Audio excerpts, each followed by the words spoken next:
Now we're going to go into the smoky eye portion of this video. And this is not the smoky eye that everybody's thinking about, like that really dark Mary-Kate and Ashley Olsen smoky eye. This is more like the JB smoky eye, which is a day to night version of a smoky eye.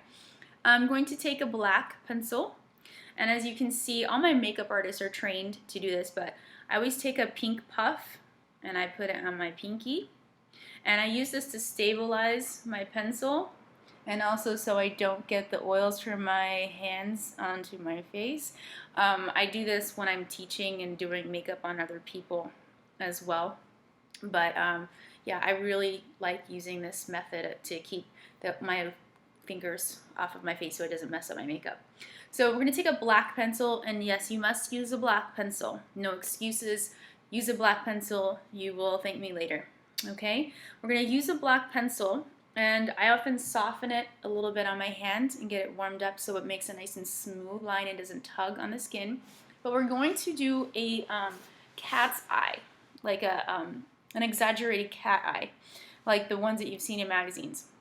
And we're going to use the end of your eyebrow as the guideline of where to start this, so that way you don't end up lopsided. You want to be nice and symmetrical, and this is a particular technique that I use to really open the eye up, like open it up and outwards versus bringing it down.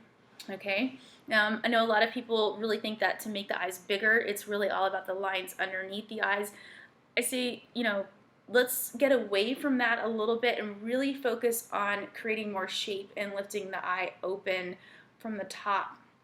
So that's why the black pencil is really important. And again, we're going to start by using the end of the brow as a guideline. And I always say to my customers that they need to kind of imagine that they're making an imaginary line from the end of the brow to the crease of the eye. And this is the crease, like where the eye folds, okay?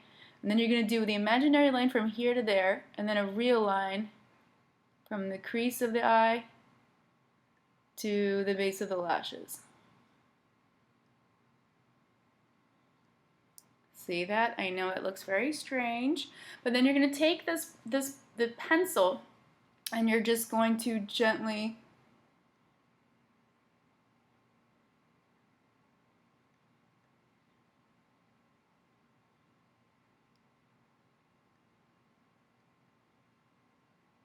bring this across. It's going to be a heavier, thicker line on the outside, and then it's going to be nice and fine towards the middle. Okay, and I want you to think about when you're doing this, it doesn't have to be perfect because we are going to be smudging this out with the eyeshadow that we're going to choose. But, oops, boo boo. Okay, end of the brow is the guideline, and then a line from the crease to the base of the lashes.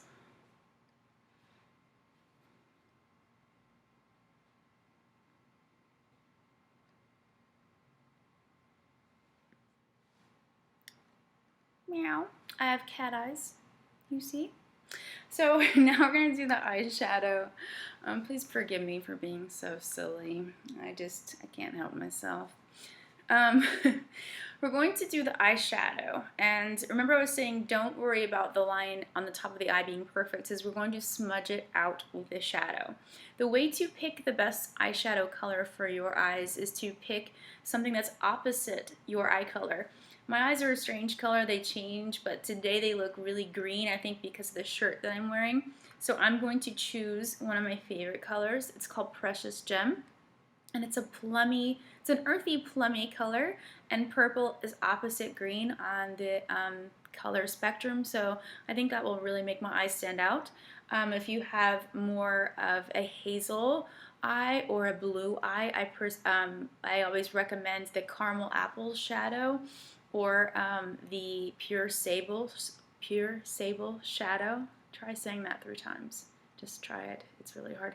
Pure Sable shadow. Or this also looks really nice on dark brown eyes or hazel eyes. All my colors, and I only have like 3 because I don't like to give people too many choices and have them constantly trying to figure out which color to use. these colors are really universal. They'll look great on anyone, but to be really safe and to have the surest bet, always pick something that's more opposite the color that is most standing out in your eyes. So I'm picking a plummy color because it's opposite the green in my eyes today. We're going to use one of my favorite brushes of all time. It is this Duo crease and liner brush, and I'm having a hard time getting it in here, right there. We're going to use the crease side and pick up a little bit of the shadow, and hopefully the mirror is not going to betray me like it did just a moment ago. We're going to take a little bit of the shadow and we're going to place it right there over that line that we just made and smudge it out.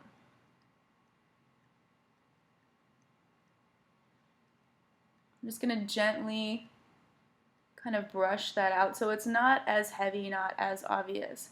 And it's going to pick up a little bit of that line on the brush, and then you're going to take that and use little circular motion strokes and bring that across and over into the crease of the eye, which is this area right here.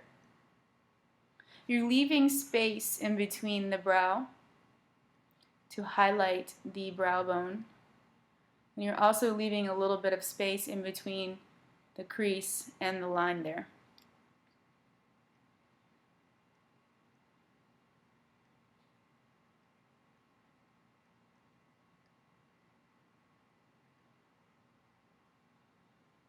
So it ends up being a lot softer and more smoothed out looking than it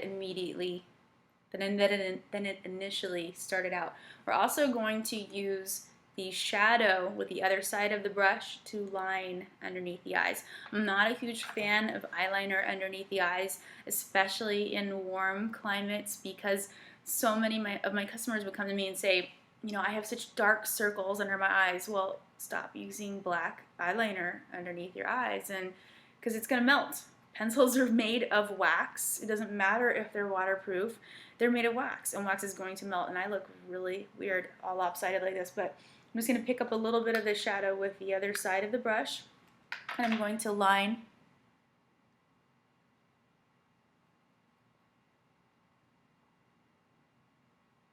immediately underneath the lashes with that shadow.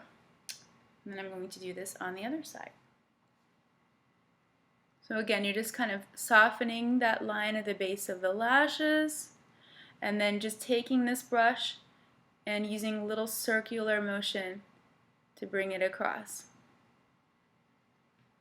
Ah! That silly squeak was the sound of me. The mirror just keeps falling and stuff happens.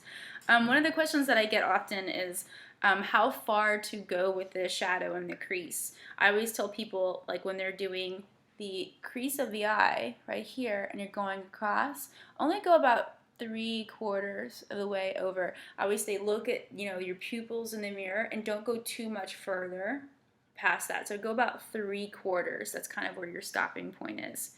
And then, you know, absolutely use that shadow to line right underneath the eyes. If you're someone who feels absolutely naked without like black eyeliner underneath the eyes, I say to just take a little bit of the same black pencil that you use to make that heavy liner at the base of the lashes and use that to line the waterline. And if you are a makeup artist and you are teaching a makeup class, don't do this to the customer. Let them do this for themselves. Give them a fresh pencil and let them do that for themselves. Don't do that to them. If they really want to do this, just show them this is how you do it. Line the waterline. Because some people feel like they can't live without some black eyeliner there.